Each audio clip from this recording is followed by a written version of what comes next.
দক্ষিণখান থানা বিএনপির কোন অদৃশ্য শক্তির বলে ফ্যাসিস্ট হাসিনার দোসর ৪৮ নং ওয়ার্ড যুবলীগ নেতা সালাউদ্দিন রুবেল, যিনি ফ্যাসিস্টের সময় ঢাকা ১৮ আসনের অবৈধ এমপি, জুলাই ছাত্র ও জনতা হত্যার আসামি, নিপা গ্রুপের চেয়ারম্যান খসরু চৌধুরীর অন্যতম সহযোগী শফিকুল ইসলাম শামীমের গুপ্তচেলা সালাউদ্দিন রুবেল, যে নিজেও দক্ষিণখান ৪৮ নং ওয়ার্ড যুবলীগের অন্যতম প্রভাবশালী নেতা, ফুটবল খেলোয়াড়।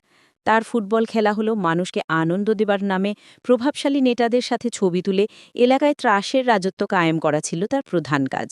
সেই ফলশ্রুতিতে স্বৈরাচারী হাসিনা পলায়নের পর তার দৌড় আরও বেড়ে যায়।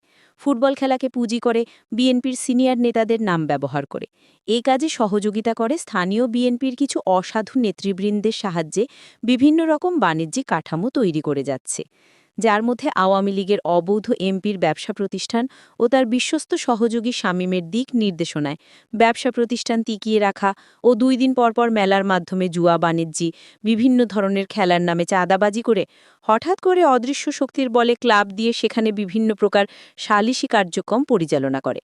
ক্যাসিনো ব্যবসা এবং ম্যাচ ফিক্সিংয়ের অন্যতম হোতা সালাউদ্দিন রুবেল ৫০ নং ওয়ার্ড কমিশনার ডিএম শাহিনের সহযোগী ছিল, যার সত্যতা মিলে যমুনা টেলিভিশনের নিউজে।